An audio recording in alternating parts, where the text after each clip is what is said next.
मैं आपका स्वागत करता हूं। और हमारा जो आज का टॉपिक है, तुर्कों के आगमन में मोहम्मद बिन साम। तो हमने जो है कल मोहम्मद महमूद गजनबी के बारे में पढ़ा था, और उसके बाद में दूसरा जो तुर्क अभियान हुआ है वो हुआ है मोहम्मद बिन साम के नेतृत्व में। इसी को हम जो है मोहम्मद गौरी के नाम से भी जानते हैं। तो सबसे पहले तो हम एक पृष्ठभूमि पे आते हैं कि आखिर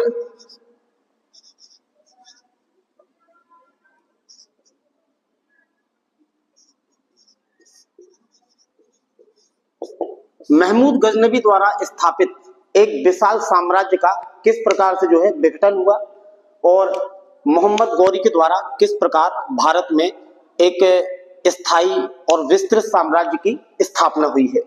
तो देखिए, हुआ कुछ यूं कि हमने पढ़ा था कि 1000 से लेके 1027 ईस्वी के मध्य में महमूद गजनबी ने जो है भारत पर लगातार 17 बार आक्रमण किया, और इस आक्रमणों से भारत की जो आर्थिक स्थिति है वो काफी कमजोर हो गई, और लगभग 70% की जो संपत्ति है वो ये लूट के ले गया।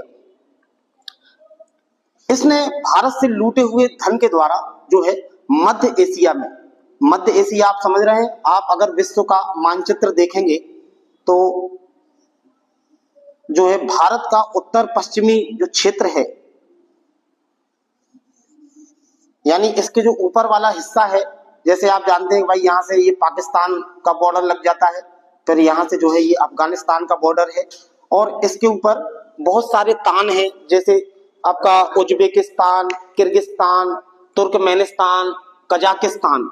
और वहां से जैसे ही हम पश्चिम की ओर बढ़ेंगे तो यहाँ पे ईरान और इराक जो है ये देश आएंगे। तो आप ये मान के चलिए कि यहाँ से लेके ये Iran, Iraq, Kazakhstan, Turkmenistan, Kyrgyzstan, जितने भी ये देश हैं यहाँ पे ऊपर, इनको हम सामूहिक रूप से जो है मध्य एशिया के नाम से जानते हैं, सेंट्रल एशिया। और अगर बात करें यहाँ पे और भी कुछ शब्द इनके लिए प्रयोग में किए जाते हैं, जैसे अगर मैं बात करूं कि अफगानिस्तान के ऊपर जो ये क्षेत्र है तुर्कमेनिस्तान वाला जो क्षेत्र है, इसको हम कहते हैं ट्रांस आक्सियान। कई बार कंफ्यूजन क्रिएट करता है ये क्षेत्र ट्रांस आक्सियान।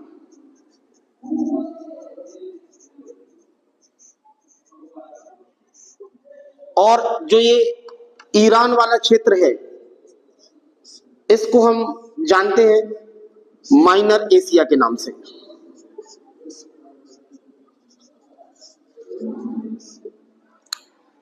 तो भाई ये चाइना से लेके और जितने भी ये मध्य एशिया के देश हैं, इन सभी पर जो है महमूद गजनबी ने एक बड़ा विस्तृत साम्राज्य जो है स्थापित कर दिया। अब होता कुछ यूं है कि 1030 में महमूद गजनबी की मौत हो जाती है, और इसका जो साम्राज्य है वो इसके उत्तराधिकारियों में आपस में विवाद का विषय बन जाता है, और उसका विघटन चालू हो जाता है, छोटे छोटे क्षेत्रों में बढ़ जाता है। इसी का लाभ उठाकर यहाँ अफगानिस्तान में जो राजधानी थी गजनी, और इसी के पास एक जगह थी जिसको हम कहते थे गौर प्रदेश। उस जगह को हम कहते थे गौर प्रदेश, अफगानिस्तान में ही। और इस गौर प्रदेश पे जो है एक कबीला था तुर्कों का, जिसको हम कहते थे सन्सबनी साम्राज्य या सन्सबनी कबीला। तो ये सन्सबनी कबीला का यहाँ पे जो है आधिपत्य है गौर प्रदेश में।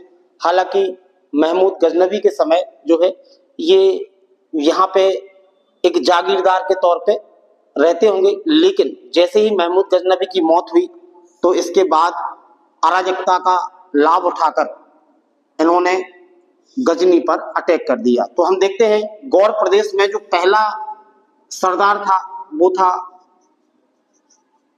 अलाउद्दीन गौर। और अलाउद्दीन गौर ने 1145 में गजनी पर अटैक किया और गजनी को जला दिया पूरी तरीके से। गजनी को जलाने के कारण अलाउद्दीन गौर को जहांसूज की उपाधि दी गई है, जहांसूज। तो आप ये देखिएगा, अलाउद्दीन गौर की एक उपाधि है जहांसूज, यानी राज्य को जलाने वाला। तो भाई गजनी पे जो है इसने आधिपत्य स्थापित कर लिया। इसके बाद अलाउद्दीन गौर की जब मृत्यु हो गई तो इसका छोटा भाई आया गयासुद्दीन गौर। और गयासुद्दीन गौर ने मौके का फायदा उठाया और गजनी को गौर साम्राज्य में शामिल कर लिया। और इसने अपने छोटे भाई, जिसका नाम था मोहम्मद बिन साम, इसको गजनी का शासक बना दिया। और मोहम्मद बिन साम को ही हम जानते हैं मोहम्मद गौरी के नाम से। मोहम्मद गौरी। देखिएगा आप, हुआ क्या, महमूद गजनवी ने एक विशाल साम्राज्य स्थापित किया मध्य एशिया में। और उसने भारत पर 1000 से लेके 1027 ईस्वी के बीच में जो है आक्रमणों के द्वारा जो धन इकट्ठा किया, उसका इस्तेमाल उसने एक विशाल साम्राज्य स्थापित करने के साथ साथ इस्लाम के प्रचार में भी जो है काफी महत्वपूर्ण काम किया था। और जैसे ही इसकी मृत्यु हुई 1030 में, तो इसके बाद ये मध्य एशिया का जो साम्राज्य है वो डगमगाने लगा। और इसके जो उत्तराधिकारी थे महमूद गजनवी के, उन्होंने जो है छोटे छोटे क्षेत्रों में उस पूरे राज्य को बांट दिया और आपस में संघर्ष करने लगे। इसी का लाभ उठा के गौर प्रदेश के जो यहाँ के कबीले थे, एक कबीला था संसवनी कबीला, इसने जो है गजनी पे अटैक किया, गजनी को जला दिया। फिर गजनी को जो है अपने अधीन करके और गयासुद्दीन गौर नामक जो यहाँ का शासक है, उसने अपने छोटे भाई मोहम्मद बिन साम को गजनी की गद्दी पे बैठा दिया। तो ये एक बैकग्राउंड था। अब हम, चूंकि हमारा जो मुख्य टॉपिक है वो है मोहम्मद गौरी, चलिए तो हम इसी संदर्भ में आगे बढ़ते हैं तुर्कों के आगमन में। और हमारा टॉपिक है मोहम्मद गौरी या मोहम्मद बिन साम। चलिए,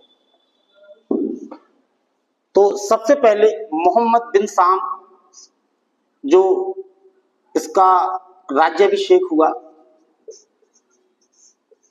गजनी में, उसका समय है 1173 ईस्वी और इसकी राजधानी बनी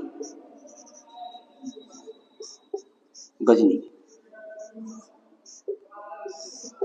चूंकि अफगानिस्तान वाला क्षेत्र है तो उतना आर्थिक रूप से समृद्ध नहीं था, लेकिन अब मोहम्मद बिन साम को जो है अपने राज्य का विस्तार करना था। तो उत्तर की ओर ये जा नहीं सकता क्योंकि वहां पे इसका भाई जो है युद्धों में व्यस्त था। तो इसने सोचा क्यों ना मैं जो है भारत की ओर पलायन करूं, और इसने भारत की ओर रुख किया। तो भारत पर इसका जो प्रथम आक्रमण है वो हुआ 1175 ईस्वी में, और वो था मुल्तान पर। मुल्तान आज सिंध प्रदेश का हिस्सा है जो कि पाकिस्तान में आएगा, लेकिन उस समय जो है पाकिस्तान का, क्योंकि भारत से बंटवारा तो हुआ नहीं था, तो उस समय जो सिंध प्रांत है वो भारत के अधीन था। तो भाई इसने मुल्तान पे जो है अधिकार कर लिया, और ये पहली विजय थी मोहम्मद गौरी की भारत में। इसने साम्राज्य विस्तार के क्रम में जो दूसरा आक्रमण है वो किया अन्हिलवाड़ पे। अन्हिलवाड़ पे आक्रमण किया इसने 1178 ईस्वी में। अन्हिलवाड़ इस समय गुजरात की राजधानी है, ये गुजरात की राजधानी है, और यहाँ का शासक है भीम सेकंड। इसी को हम मूल राज सेकंड के नाम से भी जानते हैं। इस युद्ध में जो है मोहम्मद गौरी की पराजय हो जाती है। मोहम्मद गौरी क्या हो जाती है? पराजय हो जाती है इसकी।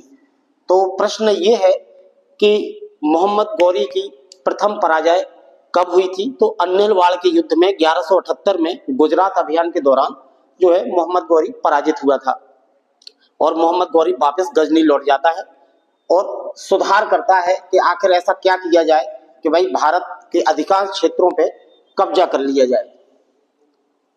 तो अब ये अगला आक्रमण करता है लाहौर पे। लाहौर पे इसका आक्रमण होता है 1184 ईस्वी में और लाहौर पे आधिपत्य स्थापित कर लेता है। यहाँ पे महमूद गजनबी का एक वंशज जो है राज कर रहा था, जिसको अपदस्थ करके मोहम्मद गौरी लाहौर पे अपना नियंत्रण स्थापित कर लेता है। अब ये आगे अपना सिलसिला जारी करता है और ये लाहौर को केंद्र बना के तबर हिंद पे कब्जा कर लेता है। तबर हिंद को हम आज भटिंडा के नाम से जानते हैं। और यहाँ पे ये अभियान करता है 1189 ईस्वी में। ये डेट बड़ी इंपॉर्टेंट है क्योंकि तबर हिंद पे कब्जा करने के कारण जो है एक महत्वपूर्ण युद्ध हुआ था जिसका नाम था तराइन का युद्ध। तो अगर आपसे पूछा जाए कि तराइन के युद्धों का तात्कालिक कारण क्या था, तो वो था तबर हिंद के किले पे कब्जा। अब तात्कालिक कारण क्यों हुआ इसको हम थोड़ा समझते हैं।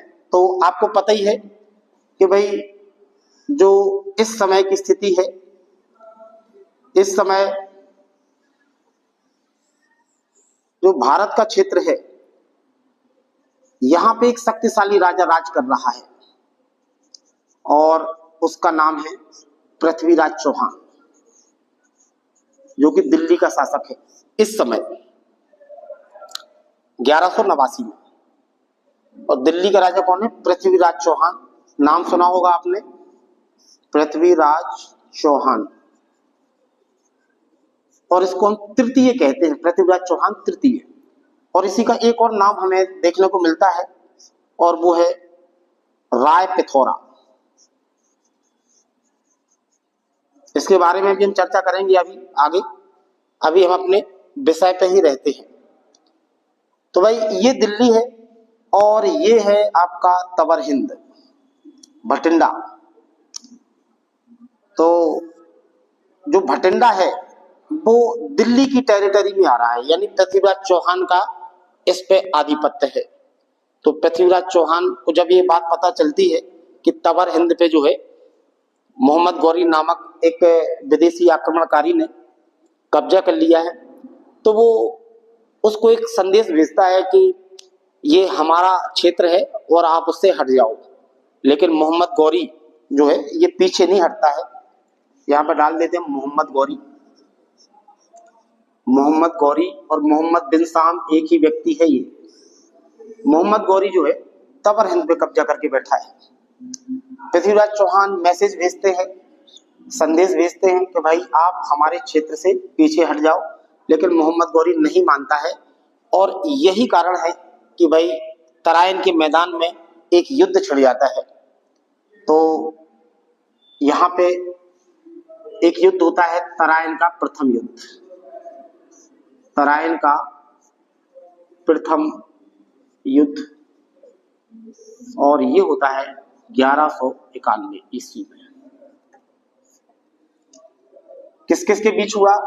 मोहम्मद गौरी वर्सेस पृथ्वीराज चौहान।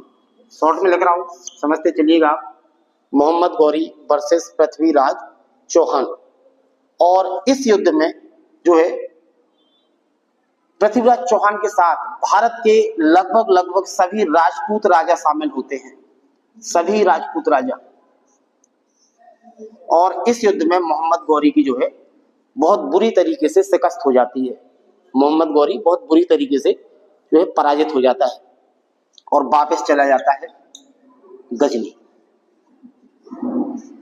लेकिन अभी भी इसने हार नहीं मानी है और पृथ्वीराज चौहान के द्वारा जो है इसको बड़ी आसानी से पराजित कर दिया जाता है।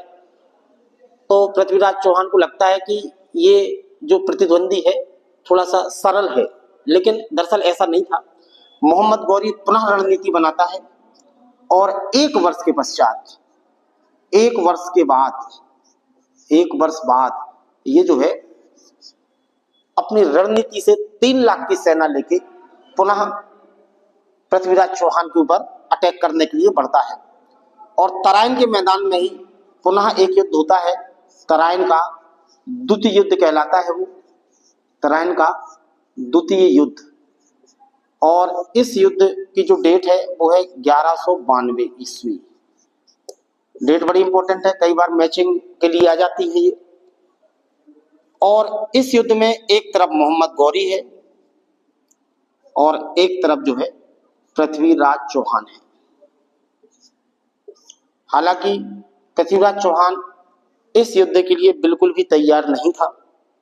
मोहम्मद गौरी प्रातः 4 बजे जो है इनके कैंप पे अटैक कर देता है। हालांकि यहाँ पे जो ये राजपूत शासक हैं इनकी कुछ नीतियां होती थी युद्ध करने की, जैसे बिना स्नान किए, बिना पूजा पाठ के शस्त्र धारण नहीं करते थे। लेकिन जो ये मुस्लिम आक्रमणकारी हैं इनकी कोई नीति नहीं थी। वो रात में भी अटैक कर सकते थे, दिन में भी अटैक कर सकते थे। जैसे यहाँ पे भारत में जो राजपूतों के कुछ नियम थे युद्ध के, जैसे सूर्योदय के बाद युद्ध करेंगे, जब सूर्य अस्त होने के पहले तक युद्ध करेंगे, यदि सूर्य अस्त हो गया तो फिर वो हथियार नहीं उठाएंगे। लेकिन इनकी कोई इस प्रकार की जो है नीतियां नहीं थी मुस्लिम शासकों की। तो इन्होंने सुबह 4 बजे ही पृथ्वीराज चौहान की सेना पे अटैक कर दिया और अचानक से जो है इनकी सेना विचलित हो गई और फाइनली पृथ्वीराज चौहान को पकड़ लिया गया। तो तराइन के दूसरे युद्ध में जो है पृथ्वीराज चौहान की हार हो जाती है। अब हमें कुछ स्रोतों से ये जानकारी मिलती है कि पृथ्वीराज चौहान को जो है तुरंत मार दिया गया, तुरंत हत्या कर दी गई। कुछ स्रोत हमें बताते हैं कि पृथ्वीराज चौहान को जो है अजमेर का सूबेदार बनाया और 6 महीने तक जो है उसने मोहम्मद गौरी के नेतृत्व में उसके अंडर में रह के और अजमेर में सेवाएं दी। और कुछ स्रोत कहते हैं कि मोहम्मद गौरी जो है पृथ्वीराज चौहान को गजनी ले गया और वहां पे पूरे गजनी की जनता के सामने है ना इसकी आंखें फोड़ दी गई और इसके बाद में जो है इसको मार दिया गया। तो अब देखते हैं आखिर कौन सा जो साक्ष्य है वो सबसे ज्यादा ऑथेंटिक है। तो यहां तक क्लियर है आपको? अगर कोई भी डाउट आपको लगता है तो आप जो है कमेंट बॉक्स में लिख सकते हैं।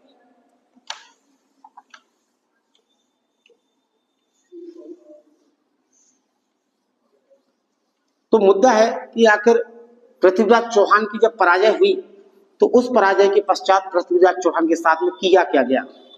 हमें ऐसे कौन से एविडेंस प्राप्त होते हैं जो ये साबित करते हैं कि भाई पृथ्वीराज चौहान को तुरंत मार दिया गया। तो मिनहाज उस सिराज कहता है, मिनहाज उस सिराज कहता है कि भाई पृथ्वीराज चौहान को तुरंत मार दिया गया, पृथ्वीराज की हत्या कर दी।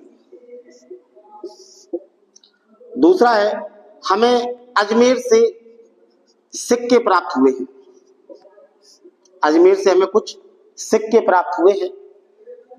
उन सिक्कों के ऊपर एक तरफ नंदी बैल का चित्र है, नंदी बैल का चित्र है और एक तरफ जो है घोड़े का चित्र है।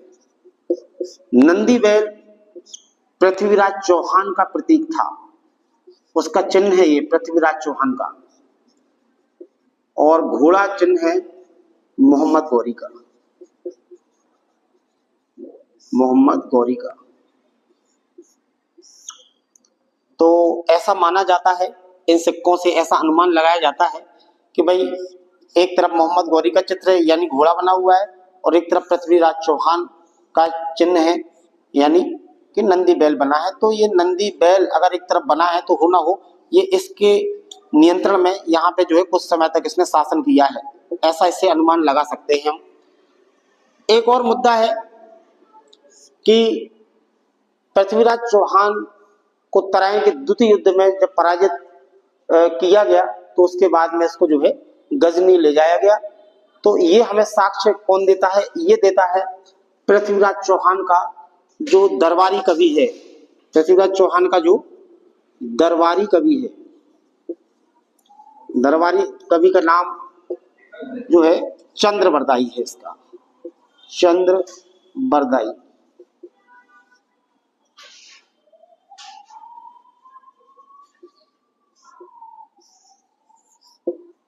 तो ये जो चंद्रबरदाई है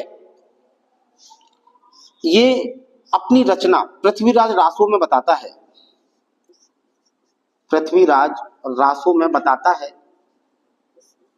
एक चौपाई है, 4 बांस 24 गज अंगुल अष्ट प्रमाण, ता ऊपर सुल्तान है मत चूको चौहान। तो भाई यहाँ पे चंद्रबरदाई ये कहानी बताता है कि जब पृथ्वीराज चौहान की पराजय हो गई तो मैं और पृथ्वीराज चौहान हम दोनों को मोहम्मद गौरी ले गया गजनी, और वहां पे एक बड़े प्रांगण में जो है पूरी जनता मौजूद थी। तो उनके सामने हम लोगों को बांध दिया गया। पृथ्वीराज चौहान की आंखें फोड़ी गई सबसे पहले, और इसके बाद जो है ये सुना था कि ये शब्द भेदी बाण चलाना जानता है, मतलब जहां से आवाज आएगी वहां पे ये निशाना लगा लेता है, शब्द भेदी बाण। अभी एक हाल ही में पृथ्वीराज चौहान नाम से पिक्चर भी आई थी, तो आपने उसमें भी देखा होगा कि वहां पे अक्षय कुमार को जो है अंधा करके बांध दिया जाता है और कुछ आवाजें निकाली जाती हैं, कुछ जानवरों को छोड़ा जाता है और उसकी ओर फिर जो है ये निशाना लगाते हैं। तो फिर बोले कि जैसे ही अंधा कर दिया पृथ्वीराज चौहान को, तो बोले कि उनको एक धनुष बाण भी दे दिया गया और फिर आवाजें निकाली गई कि वो सुर निशाना लगाए। तो मैंने पृथ्वीराज चौहान को फिर बताया वही चौपाई कि 4 बांस 24 गज अंगुल अष्ट प्रमाण, ताऊ पर सुल्तान है मत चूको चौहान। तो भाई 4 बांस, बांस आप जानते ही हैं 100 फीट की हाइट मानी जाती है बांस की। तो भाई 400 फीट दूर है ना, 8 अंगुल के ऊपर बैठा हुआ है। तो ऐसे इन्होंने इशारा बताया चंद्रबरदाई ने पृथ्वीराज चौहान को, और पृथ्वीराज चौहान ने तीर चला दिया और फिर जो है ये जो मोहम्मद गौरी है इसकी मौत हो गई। तो अब मुद्दा ये है कि ये जो साक्ष्य है ये हमारे हलक के नीचे नहीं उतर रहा है। उसका कारण ये है कि अगर तुमने पृथ्वीराज चौहान को एक कहानी बताई और उसने तीर चला दिया, तुमने फिर लिखा कब भाई? क्या तुम्हें छोड़ दिया वहां की जनता ने? तो ये जो है अतिशयोक्तिपूर्ण है। और ये जो दरबारी कवि होते थे, दरबारी कवि जो है ये हमेशा अपने राजा की बढ़ाई करते थे, इनका काम ही था राजा की बढ़ाई करना। जैसे एक कवि हुआ है भूषण, और वो एक छत्रसाल महाराज थे बुंदेलखंड के राजा। तो उनके लिए उसने 4 पंक्तियां बोली थी एक युद्ध के दौरान, जबकि उनका युद्ध औरंगजेब से चल रहा था।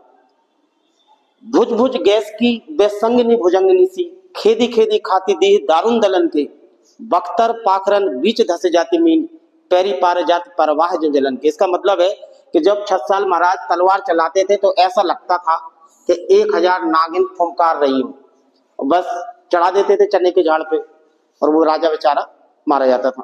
खैर हम अपने विषय पे आते हैं। तो भाई यहाँ पे जो है ये 3 साक्ष्य हैं इनकी मृत्यु को लेके पृथ्वीराज चौहान की। तो भाई तराइन के द्वितीय युद्ध में अब ये यहाँ पे दिल्ली पे कब्जा कर लिया किसने? मोहम्मद गौरी ने। अच्छा, यहाँ पे एक और महत्वपूर्ण बिंदु है कि एक व्यक्तित्व है जिसका नाम है आपका कन्नौज का राजा, कन्नौज का शासक है एक जिसका नाम है जयचंद। एक और कहानी प्रचलित है पृथ्वीराज चौहान के संदर्भ में कि कन्नौज का शासक जो जयचंद है ये पृथ्वीराज चौहान का चाचा है।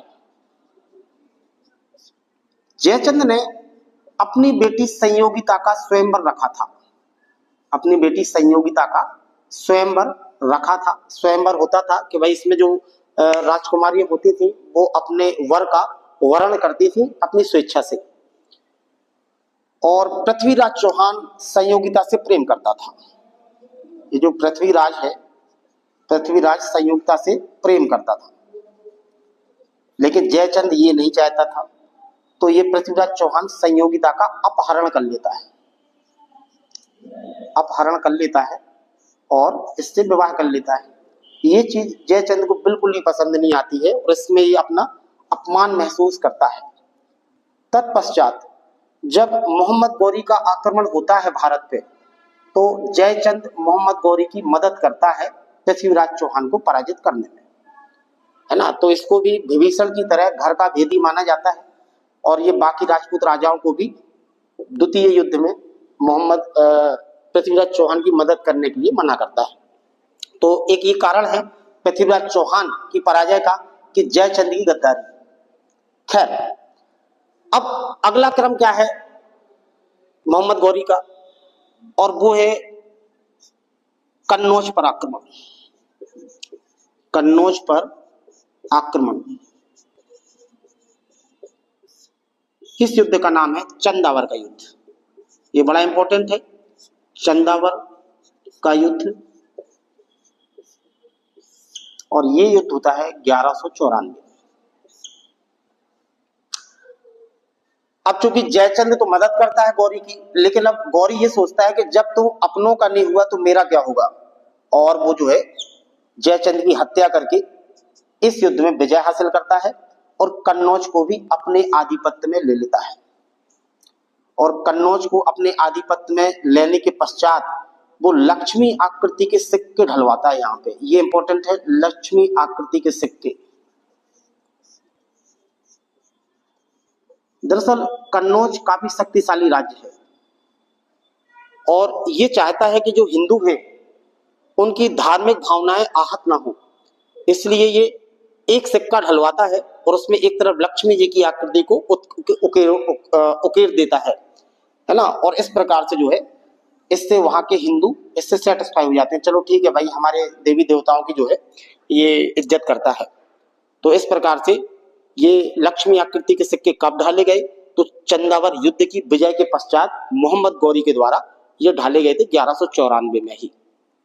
अब इसके बाद होता कुछ यूं है कि भारत का जो क्षेत्र है, भारत का जो क्षेत्र है उस पे क्रम से ये विजय हासिल करता है, जैसे बंगाल, बिहार, उड़ीसा, इसके बाद बनारस, मालवा,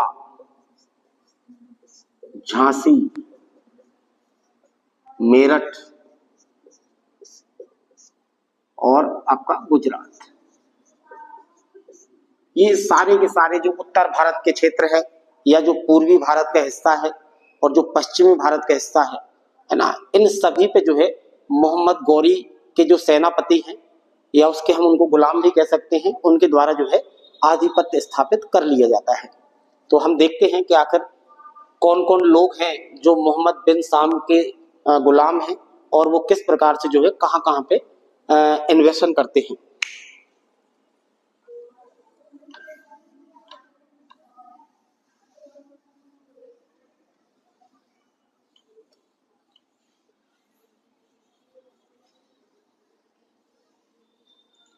क्योंकि ऐसा माना जाता है कि जो मोहम्मद गौरी है इसका कोई उत्तराधिकारी नहीं था, कोई उत्तराधिकारी हमें देखने को नहीं मिलता है इतिहास में।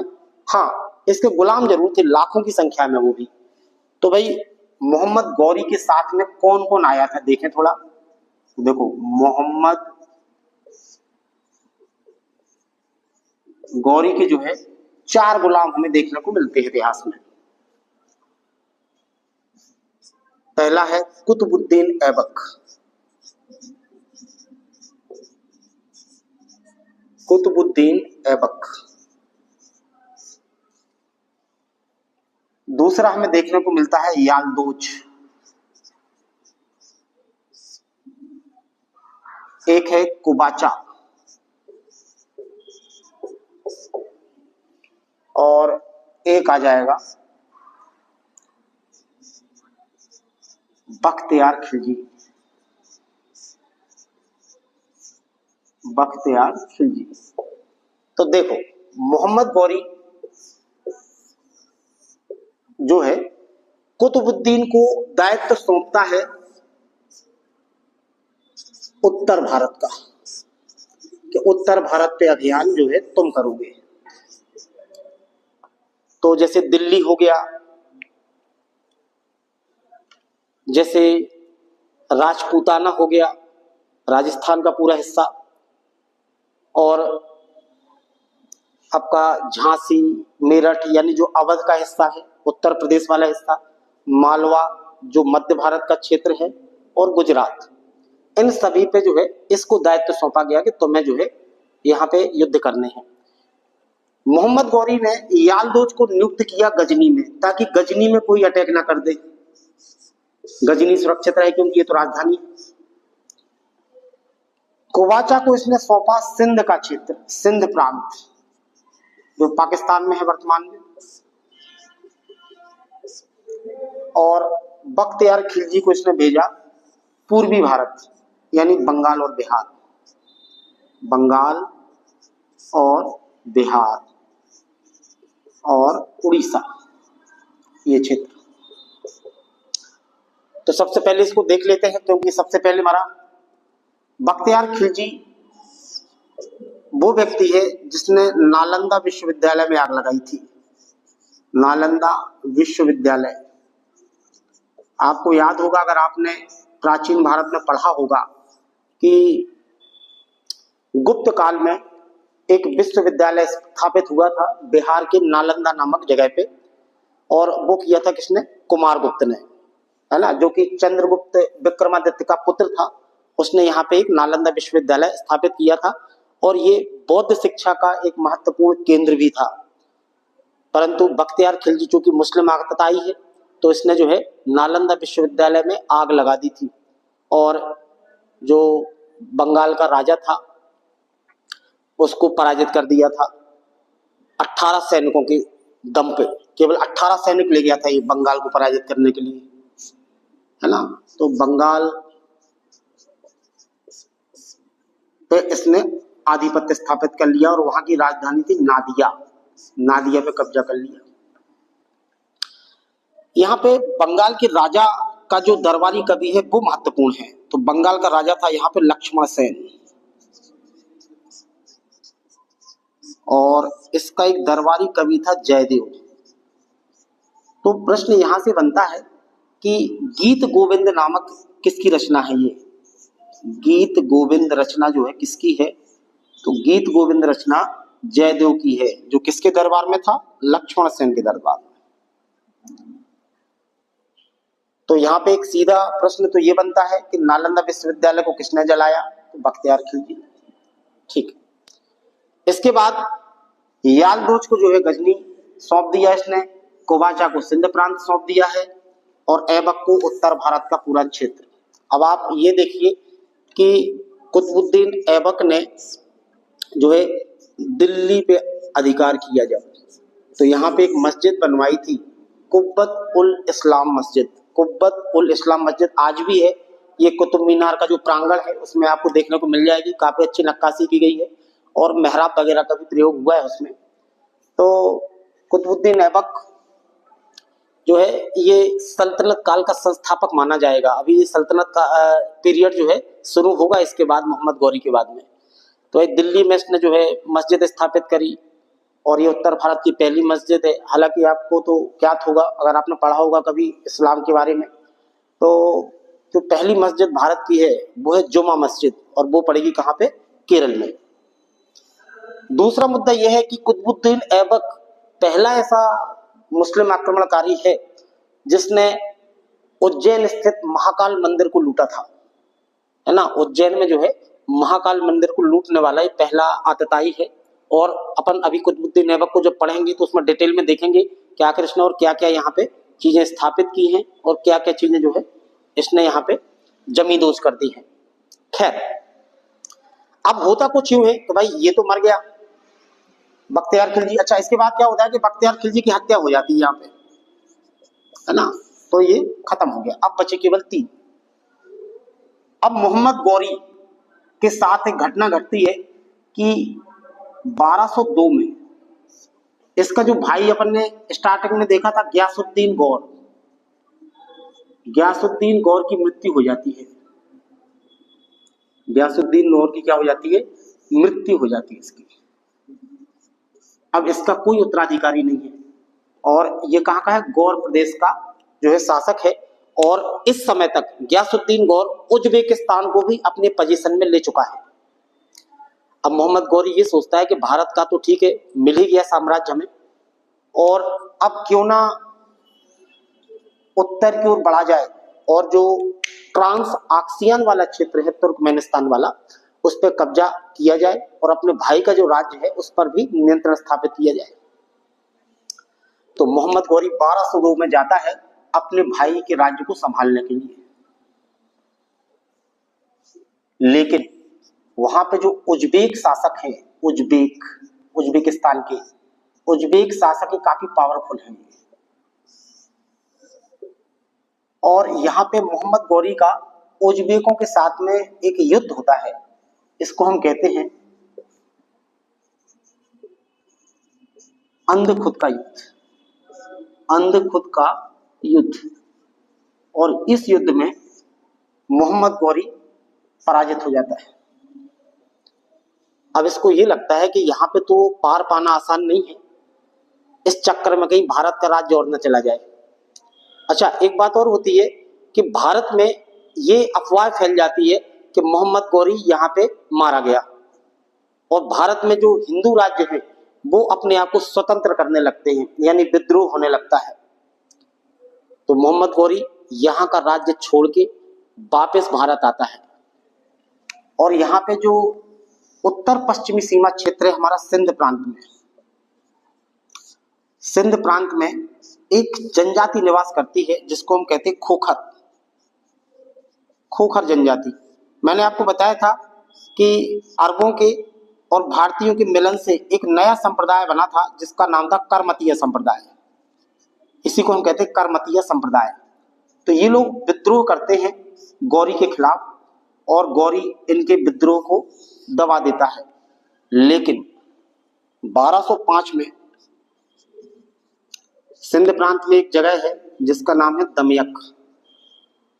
इस दमयक नामक स्थान पे ये नमाज पढ़ रहा था, तभी एक टोली आती है करमतीय संप्रदाय के लोगों की और वो इसकी यहाँ पे हत्या कर देते हैं और इस प्रकार से मोहम्मद गौरी का चैप्टर समाप्त हो जाता है। अब मुद्दा ये है कि इसके जो तीनों गुलाम हैं, एक को गजनी मिला हुआ है, एक सिंध प्रांत में है और इसको सबसे बड़ा क्षेत्र है जो पूरे भारत में जो विजय हासिल हुई है वो मिला हुआ है। तो ये भी आपस में क्या होने लगता है, इनमें तनाव पैदा होने लगता है और कुतुबुद्दीन ऐबक राजनीतिक अस्थिरता का लाभ उठाकर जो है भारत में अपना साम्राज्य स्थापित कर लेता है। और हालांकि इनके साथ ये वैवाहिक नीति का अनुसरण करता है, यानी यालदोज की पुत्री से विवाह कर लेता है, अपनी बहन का विवाह कुबाचा से कर देता है और अपनी पुत्री का विवाह एक अपने गुलाम इल्तुतमिश से कर देता है, इल्तुतमिश से कर देता है। समझे? ऐबक यालदोज की पुत्री से विवाह करता है, ऐबक अपनी बहन का विवाह कुबाचा से करता है और एक पुत्री का विवाह अपने खास गुलाम इल्तुतमिश से कर देता है। इस प्रकार ये वैवाहिक नीति का अनुसरण करके और सल्तनत काल की शुरुआत करता है। तो हमने देखा कि किस प्रकार से मोहम्मद गौरी का 1173 में राज्याभिषेक हुआ और इसके पश्चात जो है इसने पहला जो आक्रमण किया भारत पे वो मुल्तान पे था और इसके बाद में अन्नेलवाड़ के युद्ध में भीम द्वितीय के द्वारा पराजित हुआ। ये मोहम्मद गौरी की जो है प्रथम पराजय थी। और फिर इसके बाद में ये लाहौर पे आक्रमण करता है, लाहौर को अपने अंडर में ले लेता है। फिर पृथ्वीराज चौहान के साथ में इसका जो है युद्ध होता है, तराइन का पहला युद्ध, तराइन का द्वितीय युद्ध, और इसमें पृथ्वीराज चौहान को तराइन के द्वितीय युद्ध में पराजय का सामना करना पड़ता है और फाइनली पृथ्वीराज चौहान की हत्या कर दी जाती है। और इस प्रकार चंदावर के युद्ध में मोहम्मद गौरी जो है जयचंद को मार देता है और लक्ष्मी आकृति के सिक्के ढलवाता है, और फिर फाइनली जो है ये 1205 में इसकी हत्या हो जाती है और इसका साम्राज्य इसके गुलामों में बट जाता है। चलिए, तो मुझे उम्मीद है कि आपको ये टॉपिक जो है समझ में आया होगा, और हम जो है इसी सिलसिले में अगला लेक्चर आपको कल करवाएंगे, है ना। कल रहेगी आपकी क्लास। तो चलिए, धन्यवाद।